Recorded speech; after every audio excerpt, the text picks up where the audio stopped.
प्रिय दर्शक बंधुओं, एक बार फिर आपका स्वागत है आपके अपने चैनल स्केयर स्क्वाड में। आज हम आपको एक और अनोखी कथा सुनाएंगे, पर आगे बढ़ने से पहले मैं आपको बताना चाहूंगा कि गरुड़ पुराण में भी कहा गया है, कोई बात हो या कथा बीच में छोड़ने पर वो उसका पाप का भागीदारी बन जाता है।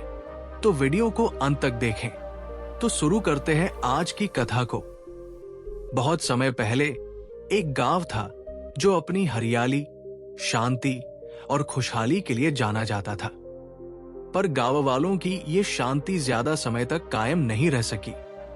गांव के पास वाले घने जंगल में एक राक्षस आ बसा। यह राक्षस इतना शक्तिशाली और डरावना था कि उसके नाम से ही लोग कांप उठते। राक्षस गांव वालों के जीवन का दुश्मन बन गया। वो रात के समय गांव पर हमला करता और अनाज, जानवर और यहां तक कि कभी कभी गांव के लोगों को भी उठा ले जाता।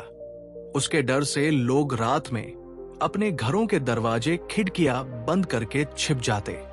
गांव के मुखिया ने कई बार राक्षस से लड़ने की योजना बनाई, लेकिन हर बार उनकी कोशिशें नाकाम रही। गांव के बाहर एक बड़ा परिवार रहता था, जिसमें 3 भाई और उनकी 3 बहुएं थी। तीनों बहुएं बेहद समझदार और साहसी थी। जब गांव के पुरुष हार मान चुके थे, तब इन बहुओं ने ठान लिया कि वे इस राक्षस से निपटेंगी।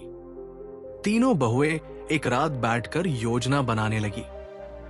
पहली बहू ने कहा, हम बिना राक्षस की कमजोरी जाने उससे लड़ नहीं सकते। हमें पहले ये पता लगाना होगा कि वो सबसे ज्यादा किससे डरता है। दूसरी बहू ने सुझाव दिया, हमें राक्षस से सीधे बात करनी होगी, लेकिन चालाकी से।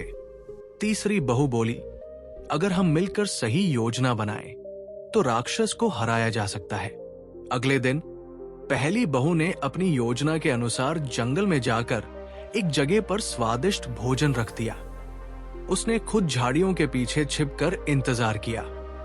थोड़ी देर बाद राक्षस खाने की खुशबू सूंघते हुए वहां आया। उसने खाने को देखा और खुश होकर खाने की ओर बढ़ा। तभी पहली बहू ने धीरे से कहा, वाह, जो भी ये खाना खाएगा वो तो सच में बहुत ताकतवर होगा। लेकिन क्या तुम वाकई ताकतवर हो? राक्षस को गर्व हुआ। उसने घमंड से कहा, मैं सबसे ताकतवर हूं, कोई मुझसे नहीं जीत सकता।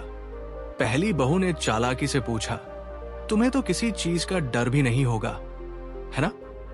राक्षस हंसते हुए बोला, डर? मुझे सिर्फ उस जादुई दीपक से डर लगता है जो मेरे प्राणों से जुड़ा हुआ है। लेकिन वह दीपक तो एक गुफा में छिपा हुआ है, जिसे कोई नहीं पा सकता। पहली बहू ने यह बात ध्यान से सुनी और तुरंत गांव लौटकर बाकी दोनों बहुओं और अपने पतियों को यह सब बताया। सभी ने मिलकर गुफा में जाने और दीपक को ढूंढने की योजना बनाई। अगली सुबह दूसरी बहू और उसका पति जंगल में उस गुफा को खोजने निकले। रास्ता लंबा और खतरनाक था। गुफा के पास राक्षस के कई पहरेदार मौजूद थे। दूसरी बहू ने चालाकी दिखाते हुए पहरेदारों का ध्यान भटकाने के लिए गुफा के पास आग जलाई। जैसे ही पहरेदार आग बुझाने में व्यस्त हुए, दूसरी बहू और उसका पति गुफा के अंदर घुस गए। गुफा के अंदर अंधेरा और डरावना माहौल था। वहां कई जाल बिछाए गए थे। दूसरी बहू ने अपने साहस और समझदारी से उन जालों को पार किया। गुफा के बीचों बीच एक चमचमाता हुआ जादुई दीपक रखा हुआ था। दीपक को देखते ही उसने महसूस किया कि यही वह दीपक है जिससे राक्षस का अंत हो सकता है। उसी समय गुफा के बाहर राक्षस आ पहुंचा। उसने अपनी गुफा में किसी की उपस्थिति को महसूस कर लिया था। वो गुस्से से दहाड़ता हुआ गुफा में घुसा। गुफा में प्रवेश करते ही राक्षस ने दूसरी बहू और उसके पति को पकड़ने की कोशिश की। तभी तीसरी बहू ने राक्षस का ध्यान भटकाने के लिए चाल चली। वो गुफा के बाहर खड़ी होकर जोर जोर से चिल्लाने लगी, अरे राक्षस, क्या तुम्हें लगता है कि तुम हमें पकड़ सकते हो? हम तो तुम्हारे सामने कुछ भी नहीं है। राक्षस गुस्से में बहू की ओर भागा, लेकिन तभी गांव के बाकी लोग भी इकट्ठा हो गए। सबने मिलकर राक्षस को उलझाए रखा। इसी बीच दूसरी बहू ने दीपक को उठा लिया और उसे गुफा से बाहर ले आई। गांव वालों ने दीपक को जलाने की कोशिश की, लेकिन दीपक को जलाना आसान नहीं था।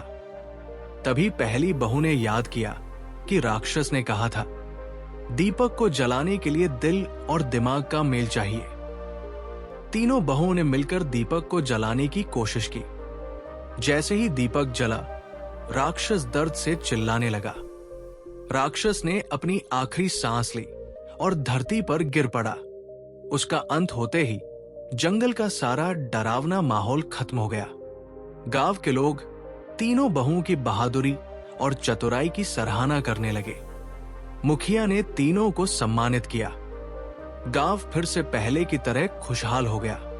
सीख, ये कहानी हमें सिखाती है कि एकजुटता, साहस और चतुराई से बड़ी समस्या का हल निकाला जा सकता है। कभी भी विपत्ति में हार नहीं माननी चाहिए, बल्कि हिम्मत और समझदारी से उसका सामना करना चाहिए। ध्यान से सुनने के लिए धन्यवाद। अध्याय दूसरा। बहुत समय पहले एक गांव था जो घने जंगलों से घिरा हुआ था।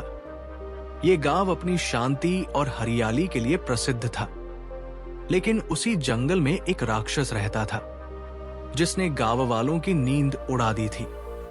वो राक्षस इतना भयानक और शक्तिशाली था कि गांव के सबसे ताकतवर योद्धा भी उससे लड़ने की हिम्मत नहीं करते थे।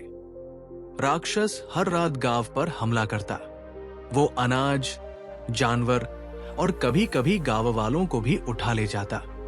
लोग इतने डरे हुए थे कि रात होते ही अपने घरों में छिप जाते और बाहर निकलने की हिम्मत नहीं करते। गांव के किनारे एक बड़ा परिवार रहता था। इस परिवार में 3 भाई थे और उनकी 3 बहुएं। ये तीनों बहुएं न केवल बहुत समझदार थी, बल्कि उनके दिल में साहस और एकजुटता की भावना थी। जब गांव के पुरुष राक्षस से डरकर हार मान गए, तब इन 3 बहुओं ने ठान लिया कि वे राक्षस का सामना करेंगी और गांव को उसके आतंक से मुक्त करेंगी। एक रात तीनों बहुएं एक साथ बैठीं। पहली बहू ने कहा, अगर हम सब मिलकर इस समस्या का हल नहीं करेंगे तो ये राक्षस हमारे परिवार और गांव को बर्बाद कर देगा। दूसरी बहू ने जोड़ा, हमारी एकजुटता ही हमारी ताकत है। अगर हम सही योजना बनाएं तो इस राक्षस को हराया जा सकता है। तीसरी बहू बोली, डरने से कुछ नहीं होगा, हमें समझदारी और साहस से काम लेना होगा।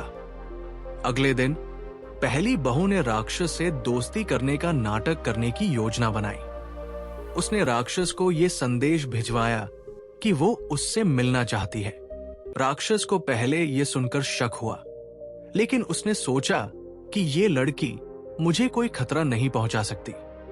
जब राक्षस और पहली बहू मिले तो उसने कहा, तुम तो इतने ताकतवर हो, मैं तुम्हारी ताकत से बहुत प्रभावित हूं, लेकिन एक बात जानना चाहती हूं, क्या तुम्हें कभी किसी चीज का डर लगता है?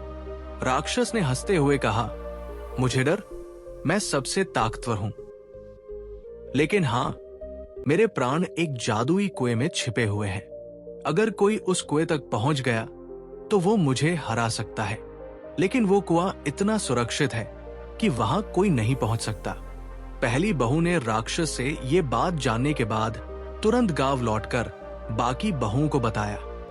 अब दूसरी बहू ने उस कुएं का पता लगाने की जिम्मेदारी ली। वो जंगल में गई और आसपास के जानवरों से मदद मांगी। जंगल का एक बूढ़ा सियार उसकी मदद के लिए तैयार हो गया। सियार ने बताया, ये कुआं जंगल के सबसे गहरे हिस्से में है, लेकिन उस कुएं की रखवाली राक्षस के 3 सबसे खतरनाक नौकर करते हैं। उन तीनों को हराना आसान नहीं है। दूसरी बहू ने अपने साथ कुछ चाल, मिर्च पाउडर और शहद लिया। जब वो कुएं के पास पहुंची तो उसने देखा कि राक्षस के नौकर उसकी रखवाली कर रहे थे। उसने पहले शहद को चारों ओर फैला दिया, जिससे चींटियों का झुंड आ गया और नौकर परेशान हो गए। इसके बाद उसने मिर्च पाउडर का इस्तेमाल किया और नौकरों की आंखों में डाल दिया। जैसे ही नौकरों का ध्यान भटका, दूसरी बहू ने कुएं तक पहुंचने का रास्ता बना लिया। तीसरी बहू ने कुएं से राक्षस के प्राणों को निकालने की जिम्मेदारी ली। उसने देखा कि कुएं में एक चमचमाता हुआ बॉक्स था जिसमें राक्षस के प्राण छिपे हुए थे, लेकिन बॉक्स पर जादुई ताले लगे थे। उसे समझ में आ गया कि ताला तभी खुलेगा जब कोई दिल और दिमाग दोनों का सही इस्तेमाल करेगा। तीसरी बहू ने ध्यान से उस ताले को देखा और उसे खोलने के लिए अपनी बुद्धिमानी का इस्तेमाल किया। थोड़ी देर की मेहनत के बाद ताला खुल गया और बॉक्स उसके हाथ में आ गया। उसी समय राक्षस को पता चल गया कि उसके प्राण खतरे में। वो गुस्से से दहाड़ता हुआ गांव की ओर बढ़ा, लेकिन तीनों बहुएं पहले से तैयार थी। उन्होंने गांव वालों को भी राक्षस से लड़ने के लिए तैयार कर लिया था। जैसे ही तीसरी बहू ने बॉक्स को खोला और उसके अंदर रखे जादुई पंख को तोड़ दिया, राक्षस जमीन पर गिर पड़ा और उसका अंत हो गया। राक्षस के मरते ही गांव में फिर से शांति और खुशी लौट आई। गांव वाले तीनों बहुओं की बहादुरी और चतुराई की प्रशंसा करने लगे। उन्होंने उन बहुओं को सम्मानित किया और उन्हें पूरे गांव की नायिका घोषित किया। ये कहानी हमें सिखाती है कि साहस, समझदारी और एकजुटता से बड़ी समस्या को हल किया जा सकता है। चाहे समस्या कितनी भी बड़ी क्यों न हो, अगर हम अपने डर से पार पा लें तो कुछ भी असंभव नहीं है। ध्यान से सुनने के लिए धन्यवाद।